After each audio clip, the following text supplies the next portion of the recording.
berani dia, nggak berani dia.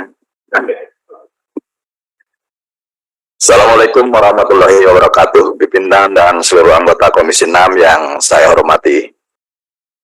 Pak Teten, Menteri Koperasi dan UKM, beserta seluruh para eselon 1 dan jajarannya yang hadir, Bapak Ibu sekalian yang saya hormati.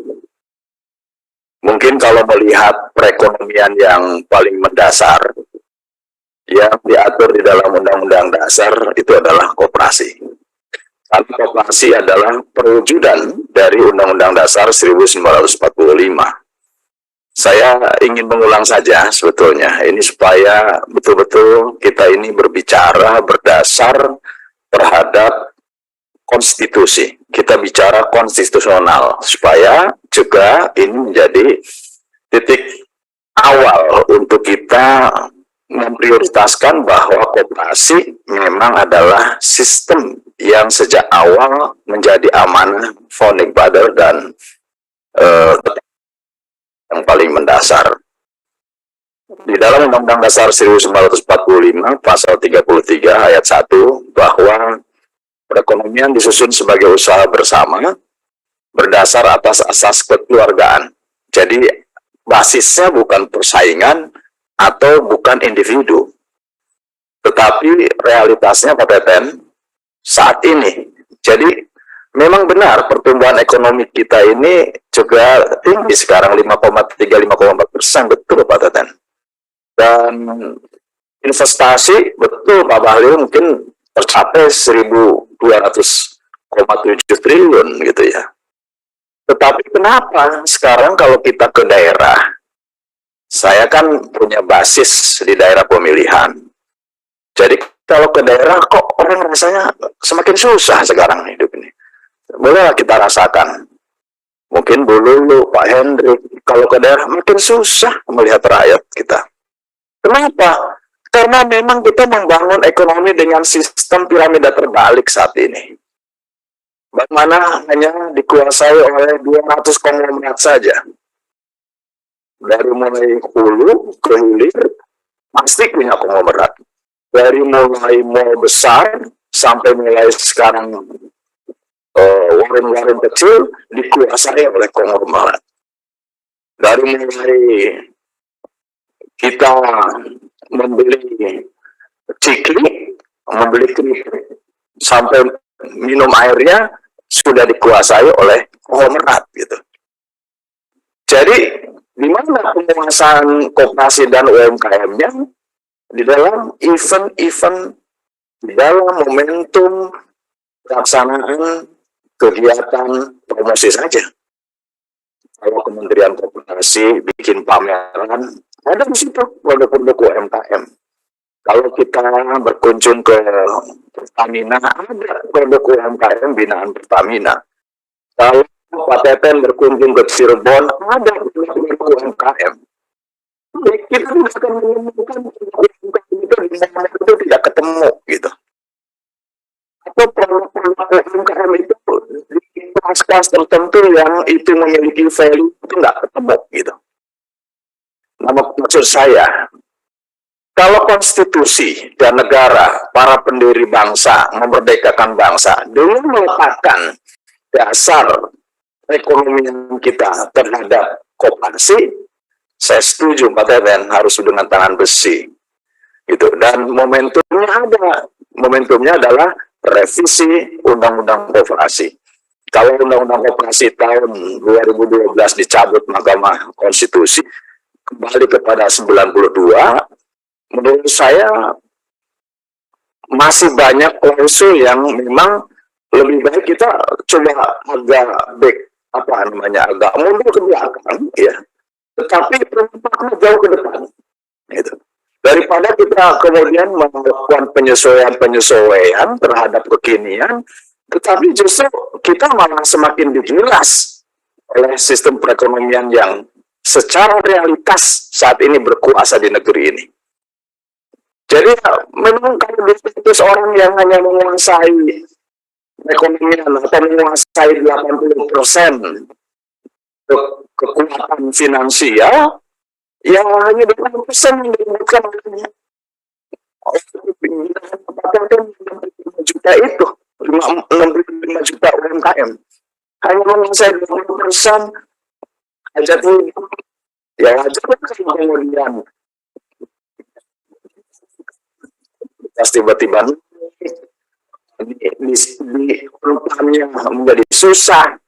Tetapi pedagang beras atau beras-beras yang masuk mal, ya kaya mereka menjual nilai tambah. Ini tidak dapat nilai tambah dia di situ. Tugas Kementerian Pertanian, tugas Kementerian Koperasi Pertanian di on-farm, on-farm ya Menteri Koperasi dan UMKM, karena ini Menteri akan membina ke arah sana, nggak ketemu kita. Betul kan lagi? Nggak ketemu menteri apa lagi, kecuali Pak Teten. Gitu.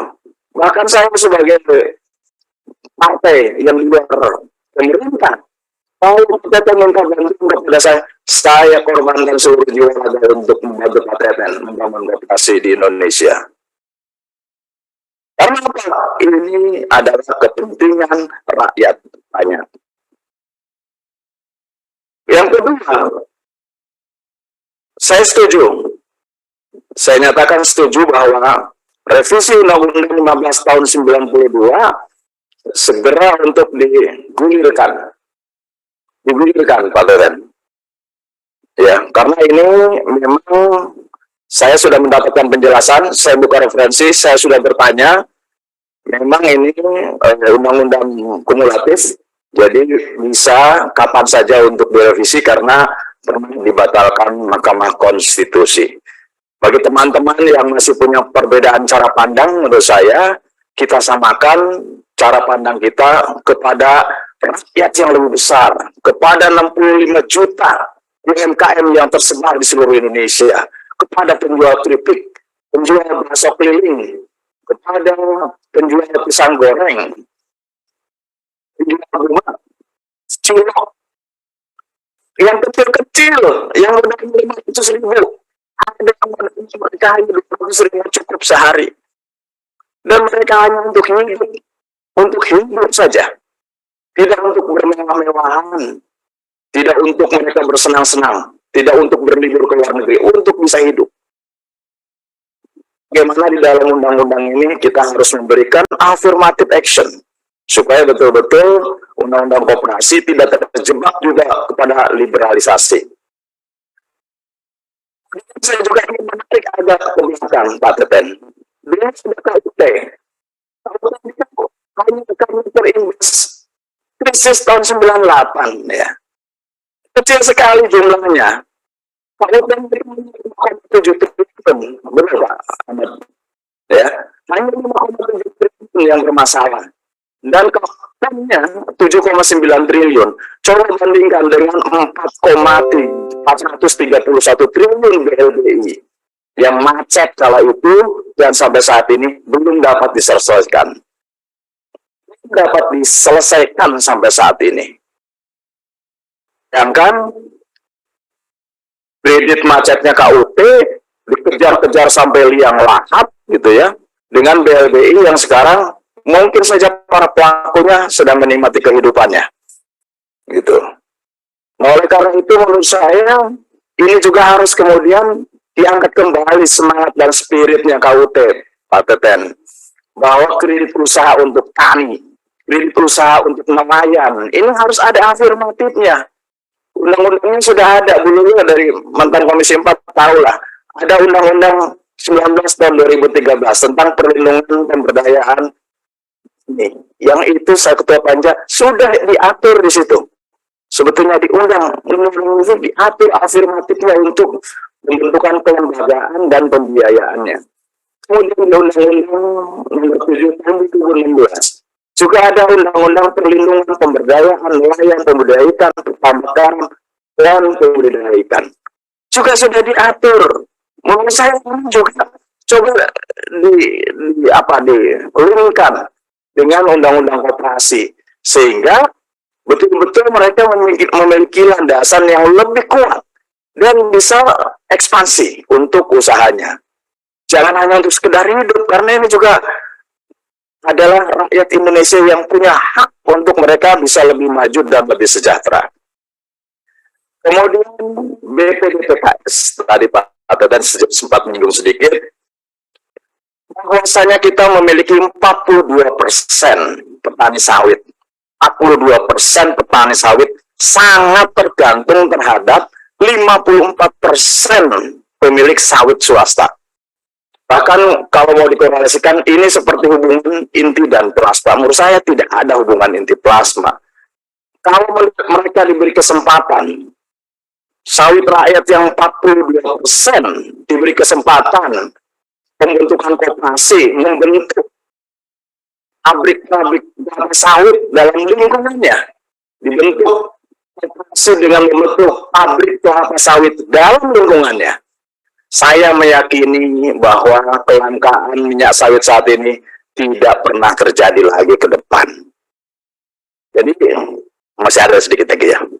Jadi dengan dana BPDPKS daripada mensubsidi biodiesel 51 triliun dan membangun pabrik kelapa sawit untuk sawit rakyat, diintegrasikan silakan dengan BUMN yang saat ini memiliki 4% perkebunan yang dikelola oleh PT PN dan memiliki pabrik, mereka bisa 1 juta liter per tahun. Silakan PT PN diintegrasikan ini, dan menurut saya yang akan membawa kebaikan lah untuk bangsa ini. Penyelesaian masalah koperasi bermasalah, menurut saya jangan lagi dengan slow open gitu ya. Itu memang menjadi sejatinya koperasi, ya dia bentuknya koperasi gitu, sebagai usaha bersama berbasiskan anggota. Kalau mereka ke industri keuangan, koperasi membentuk komanditer kan, bentuk besaran kan gitu, yang nanti pengawasannya memang langsung kepada OJK. Mungkin maksud mereka kan begitu. Bagaimana close loop dengan open loop itu? Kalau ya kita memang ya koperasi, kita bangga kok dulu Pak Teten. Kalau di taksi ada koperasi taksi, kemudian kita juga ada koperasi pupuk untuk petani, ada koperasi-koperasi di situ yang untuk koperasi primer untuk kegiatan-kegiatan yang kebutuhan sembako. Koperasi sekundernya tumbuh. Kok sekarang seolah-olah nggak perlu lagi nih. Kita sudah masuk dalam era liberalisasi. Sudah jauh dari amanah konstitusi kita.